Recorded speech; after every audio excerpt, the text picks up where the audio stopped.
I grew up believing that family was everything, that blood was thicker than water, that the people who raised you would always have your back. I worked for 8 years, saved every dollar I could, dreaming of a future I could build with my own hands. But I never imagined that the people I trusted most would be the ones to stab me in the back. They took almost everything I had. They laughed at me for being broke, but they did not know the truth. Before we dive into this story, let me know where you are watching from in the comments below. If you have ever felt betrayed by the people who were supposed to love you the most, hit that like button and subscribe to this channel.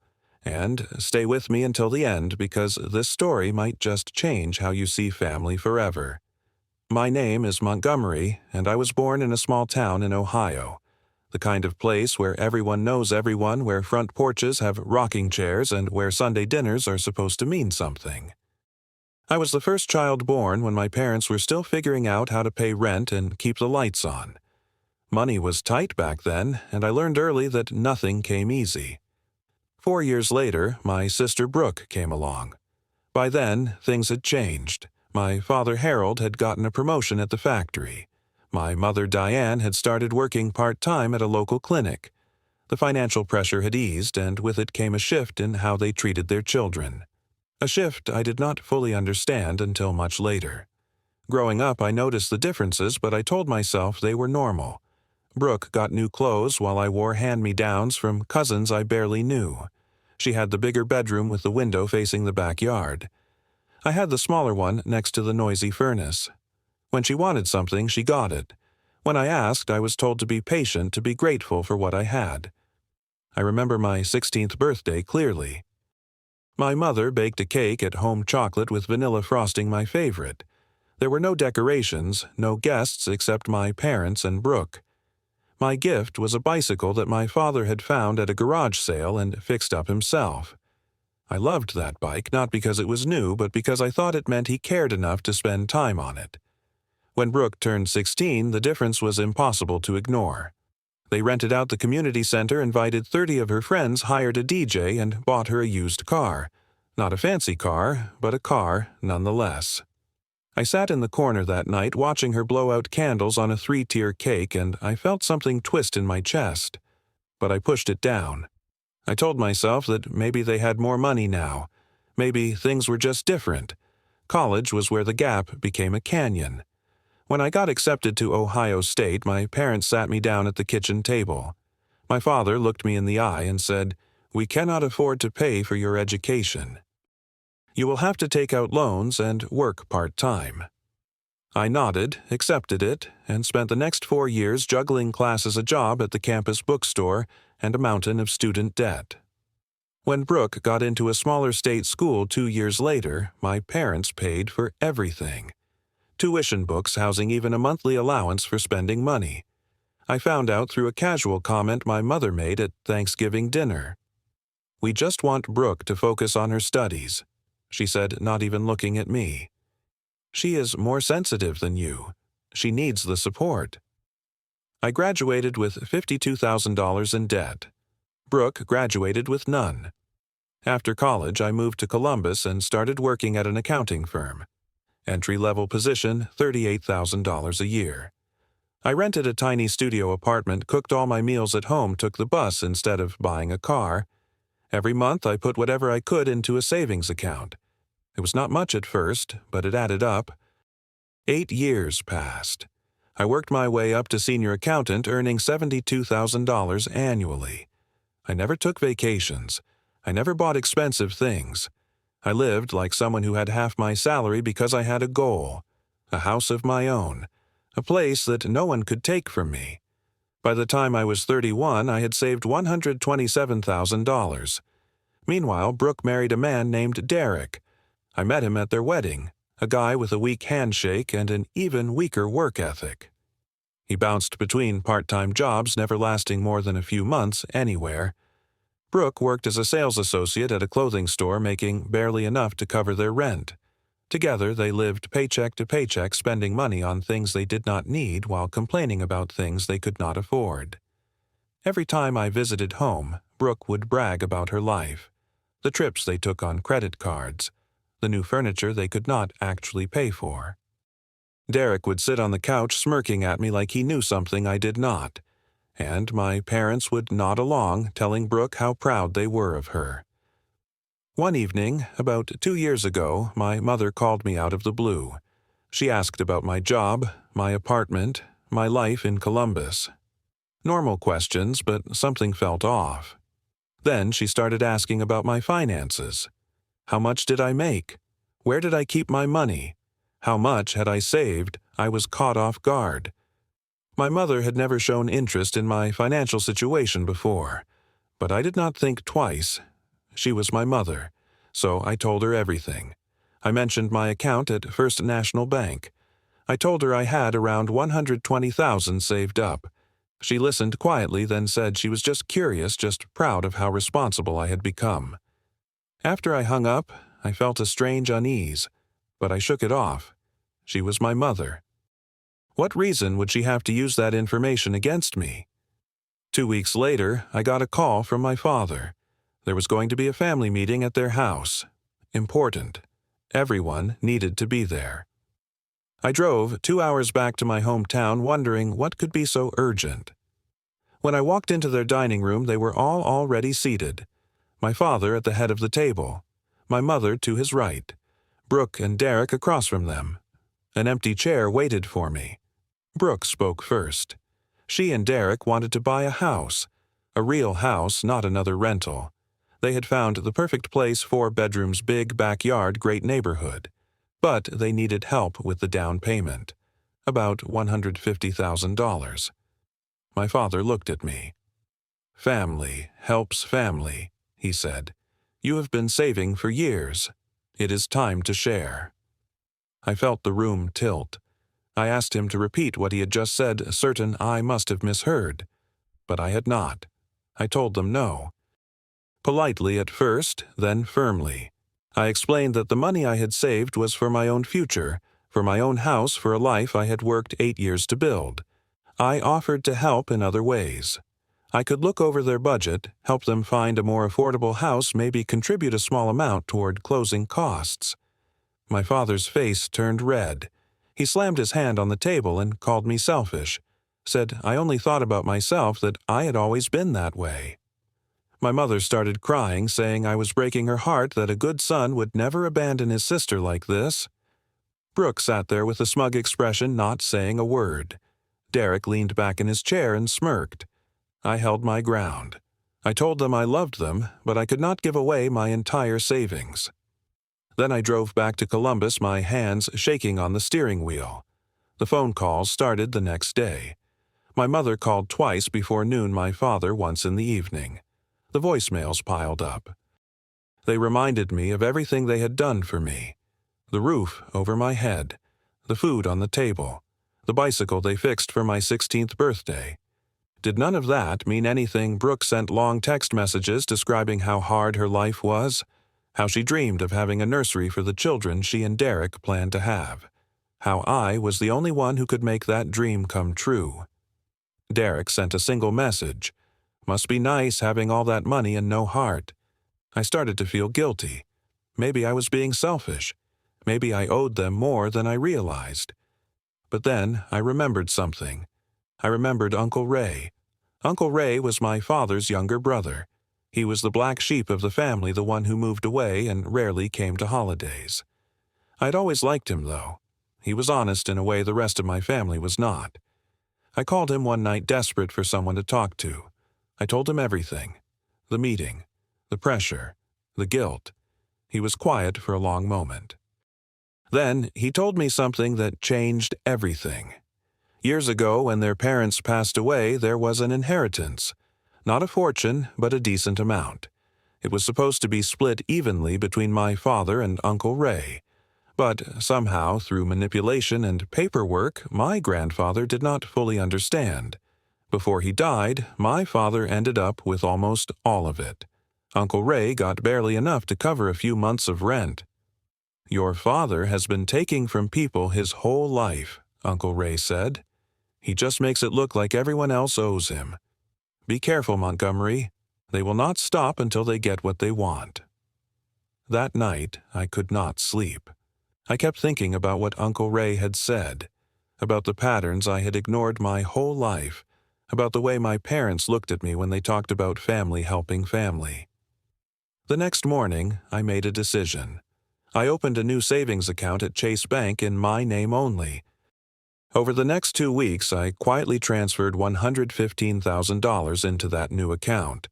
I left $12,000 in my old account at First National. I did not tell anyone, not even Uncle Ray. A month passed.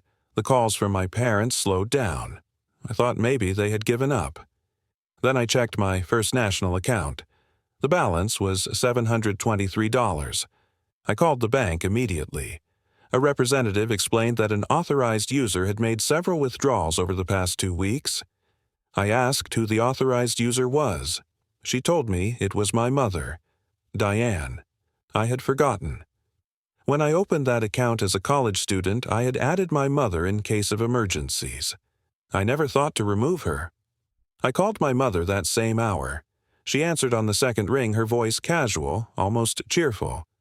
"Oh, that," she said when I asked about the money. "Yes, we moved it over to help Brooke with the down payment." "You have so much saved up, sweetheart." What is a little sharing between family? I could barely speak. I asked about the rest of my money. She told me my father was handling the transfer of the remaining balance. Brooke needed the full amount by the end of the week to secure the house. I hung up and called my father. He did not even try to pretend. "You were never going to give it willingly," he said, "so we did what we had to do. Your sister deserves that house. She is a good daughter, unlike you." He told me they had already transferred everything from my First National account. They believed they had taken $127,000, the full amount I had told my mother about. That night I received a message in our family group chat. Brooke had posted photos of a house, white siding, black shutters, a red front door. Finally, our dream home. "Thank you, Mom and Dad." Derek commented, "Your brother should learn how to be a real family member." My mother wrote, "Montgomery." I hope you learn from this. Family helps family. My father added, "You had too much money anyway. Now you know how the rest of us feel." I read every word. I felt the anger rise in my chest, then settle into something colder, something patient. They did not know what they had actually done. They thought they had won, but they had no idea. I decided not to respond. Not yet. I wanted them to sit in their victory, to celebrate, to feel like they had outsmarted me. At work, my coworker Candace noticed something was wrong. She had known me for 5 years, and she could tell when I was carrying something heavy. I told her everything. The theft, the messages, the smug satisfaction in my family's words. Candace did not try to make me feel better with empty reassurances. She just listened. Then she said, "They need to face what they did, not for revenge, for the truth." 2 months later, Brooke and Derek hosted a housewarming party. I was invited probably so they could rub my face in their success. I decided to go. The house was everything Brooke had described. 4 bedrooms, 3 bathrooms, a 2-car garage, a spacious backyard with a new wooden fence. I walked through the front door and saw about 25 people mingling in the living room, drinks in hand, admiring the new furniture. Brooke greeted me with a hug that felt like a performance. Derek shook my hand with that same weak grip. My parents stood near the fireplace watching me with expressions I could not quite read. Halfway through the party, my father pulled me aside. He leaned in close and whispered, "See this. This is what family does for each other. Your money built this home for your sister. You should be proud." My mother joined us, adding, "How much do you have left now? You will have to start saving all over again, will you not?" They both laughed. Not loudly, but enough for me to hear the satisfaction in it. Derek walked past and said loudly enough for others to hear, "The broke brother finally showed up." A few guests chuckled. I felt their eyes on me. The failure. The selfish one who had to be taught a lesson. I smiled. I asked Brooke if I could say a few words to the guests. She looked surprised but agreed. She probably thought I was going to apologize, or offer some kind of congratulations. I stood in the center of the living room. The conversations quieted. Everyone turned to look at me. I started by talking about family, about what it was supposed to mean, about trust and loyalty and the belief that the people who raised you would never hurt you. I saw my parents nodding along, thinking I was finally coming around. Then I told the truth. I told the room that my parents had taken money from my bank account without my permission, that they believed they had stolen $127,000 from me, that they had used my mother's name on the account to drain it while I was 2 hours away in Columbus. The room went silent. Then I told them the rest. I explained that I had moved my money weeks before they could take it, that the account they drained only had $12,000 in it, that the remaining $115,000 was safe in a different bank, in an account they could not touch. I watched my father's face turn from confusion to rage. "You are lying," he shouted. My mother's hands trembled. "That is impossible. We transferred everything." Brooke stared at me, her eyes wide. "The down payment. Mom said it was over $100,000. I nodded slowly. "She told you that because she believed it. But here is the truth. You only took $12,000 from me. The rest of the money you used that came from Mom and Dad's retirement savings. Almost $90,000 of their own money." Derek's face went pale. I explained further. When my parents realized my account only had $12,000 instead of the full amount they expected, they panicked. The deal was already in motion. Brooke had already promised the sellers, so they dipped into their own retirement fund to make up the difference. They never told Brooke where the money really came from. Brooke turned to our parents. "Is this true? You used your retirement money?" My father could not answer. He just stood there, his mouth opening and closing like a fish pulled from water. My mother sank into a chair, her hands covering her face. Derek said nothing. The smirk was gone. I looked around the room. The guests were uncomfortable, shifting in their seats, looking anywhere but at my family. I spoke one last time. "I never wanted this. I just wanted to be treated fairly. But they chose to steal from me, to mock me, to make me feel like I was worthless, so I protected myself." I turned to my parents. "I'm not angry anymore. I'm just done." I turned to Brooke. "I hope the house is worth it." Then I walked out the front door, got in my car, and drove away. On the drive home, I waited for the rush of satisfaction, the feeling of victory. But it did not come. Instead, I felt empty, hollow, like I had lost something I could never get back. But underneath that emptiness there was something else, a strange, quiet freedom. For the first time in my life, I did not have to prove myself to anyone. The weeks after the party were some of the hardest of my life. I blocked my parents' numbers. I blocked Brooke and Derek too. But even without their voices in my ear, I could not escape the thoughts in my head. Had I done the right thing? Was I wrong to expose them in front of everyone? Should I have handled it privately? I did not have answers, only questions that kept me awake at night.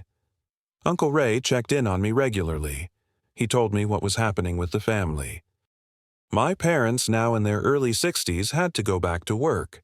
Part-time jobs at places that did not ask too many questions. They had burned through almost all of their retirement savings to fund the down payment on Brooke's house. They had nothing left. Brooke and Derek were struggling with the mortgage payments. The house that was supposed to be their dream was turning into a burden. Derek still could not hold a steady job. Brooke was working overtime just to keep up. They blamed me for everything, said I had sabotaged their happiness out of spite. I listened to Uncle Ray's updates, but I did not react. There was no satisfaction in their suffering, just a dull acknowledgement that choices have consequences. I started seeing a therapist, a woman named Dr. Patterson who specialized in family trauma. She helped me understand things I had never been able to put into words, the way my parents' favoritism had shaped my sense of self-worth, the way I had spent my whole life trying to earn love that should have been given freely. "You are not responsible for their choices," she told me during one session, "and you are not obligated to sacrifice yourself to maintain relationships that do not respect you." Slowly, I started to rebuild.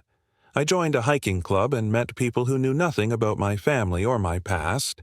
I started cooking more, experimenting with recipes I found online. I read books I had been putting off for years. I began to enjoy my own company in ways I never had before. A year later, I met Samantha. She was a graphic designer with kind eyes and a laugh that made everything feel lighter.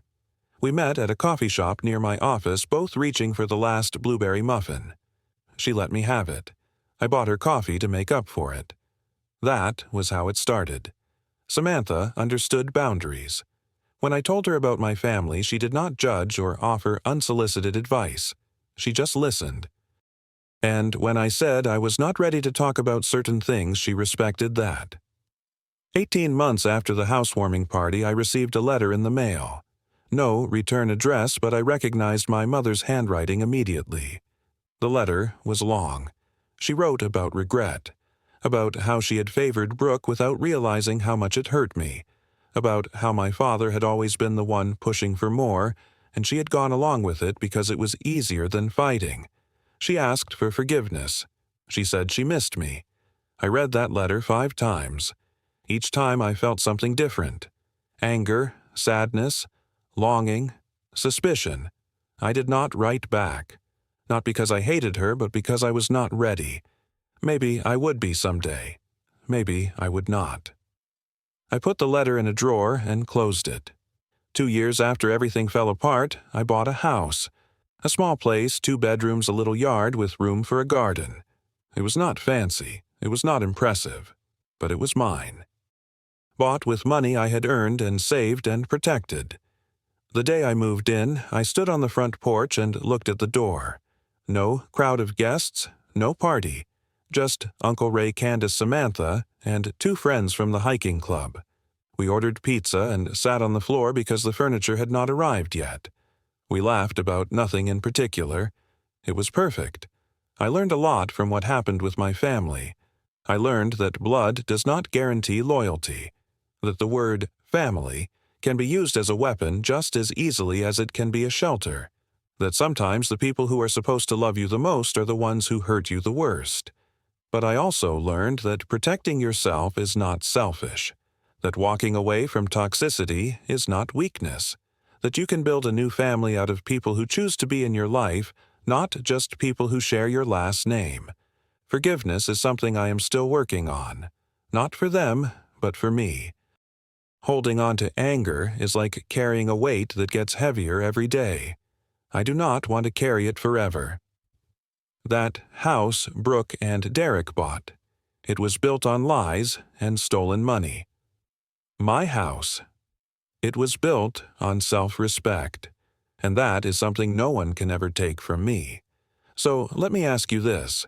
If your family treated you like an ATM instead of a person, would you keep trying to prove your worth, or would you finally walk away? I would love to hear your thoughts in the comments below. If this story resonated with you, please give it a like. If you want to hear more stories like this, subscribe to this channel and share this video with someone who might need to hear it. Thank you for being here, for listening, and for reminding me that there are people out there who understand. May you find the strength to protect your peace, and may you be surrounded by people who truly deserve your love.